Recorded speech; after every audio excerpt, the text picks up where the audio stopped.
মান্না ভাইয়ের সাথে অনেক স্মৃতি, অনেক। মানুষটিকে আমার কাছে একটা জিনিস খুব ভালো লাগতো, খুব সাবলীল অভিনয় করতো, মানে যা করতো নিজের থেকে, ঠিক আছে, ও যা ন্যাচারাল। তুই কেমন আছিস, কই যাচ্ছিস, কোথায় যাচ্ছিস, এই তারা, মানে এই যে জিনিসগুলো, মানে সাবলীল ভাবে তার ডেলিভারি ছিল, এই জিনিসগুলো আসলেই ভালো লাগতো।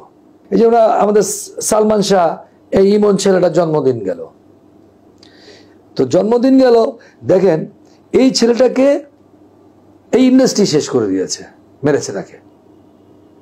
আমি তো বলবো সে সুইসাইড করেনি, তাকে এই ইন্ডাস্ট্রি শেষ করেছে।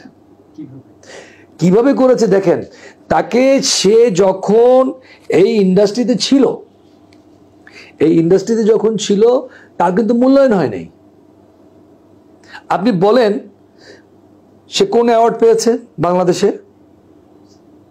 পেয়েছে? হ্যাঁ, কি জাতীয় চলচ্চিত্র অ্যাওয়ার্ড পেয়েছে? কি পেয়েছে? তখন থেকে তার কোনো অ্যাওয়ার্ডই নেই, আপনি জানেনই না। সে ছবি কাজ করেছে কতদিন? 3 বছর থেকে একটু বেশি, ঠিক আছে। তখন তাকে নিয়ে কোনো বড় কোনো পরিচালক তখন তাকে নিয়ে কাজ করতো না, সে ছোট ছোট প্রোডাকশনে কাজ করতো এবং তার নিজের যোগ্যতায় ওই জায়গায় সে পৌঁছেছে। এটিকে আমি বলবো যে এটা তার ক্রেডিট। একজন সাবলীলভাবে অভিনয় করত একটি ছেলে, তখন দ্যাট টাইম সে তার ওই জায়গাটাকে তৈরি করে নিয়েছে। আপনি জানেন না, এমনও প্রডিউসারের কাজ করেছে যে সমস্ত প্রডিউসারের পয়সা ছিল না, ঠিক আছে। এগুলি মানুষ জানে না, তো এগুলো জানতে হবে। আজকে আমরা তাকে সুপারস্টার বানিয়ে দিয়েছি, তখন দ্যাট টাইম সে কোনো সুপারস্টারই ছিল না। আমি তার সাথে পাশের ফ্লোরে কাজ করেছি, আমার তো দেখা এগুলি না। আমার সাথে কয়েকবার যেমন দেখা হয়েছিল, ইন্ডাস্ট্রিতে দেখা হয়েছিল, একবার আউটডোরে দেখা হয়েছিল, হোতাপাড়ায় দেখা হয়েছিল একবার, আর ইন্ডাস্ট্রিতে কয়েকবার এফডিসিতেই কথা হয়েছিল, দেখা হয়েছিল। তো একবার এসে আমাকে এক মেকআপ ম্যান এসে বলতেছে যে তার চেহারা আমার চেহারা নিয়ে কাছাকাছি, বলে আপনার সাথে তার আদলে মিল আছে। তো আমি আবার দেখে আমাকে আবার এসে বলছে যে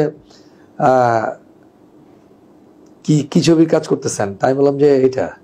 আমি যে আসবো না, সেটা আসবো, হ্যাঁ আমি জান সেটা আমি আসতেছি, আসলে কথা হবে।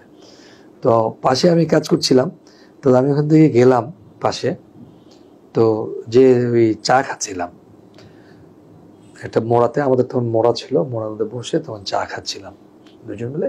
তখন অনেকগুলো কথাবার্তা হলো, মানে আমি ওই যে একটি কথা কিন্তু আমরা আগে বলেছি যে মানে তার মধ্যে যে স্পিরিট ছিল এটা খুব কম হিরোর মধ্যে দেখা যায়, এবং সে এই ছবিগুলোকে ওই জায়গাটায় এনেছে।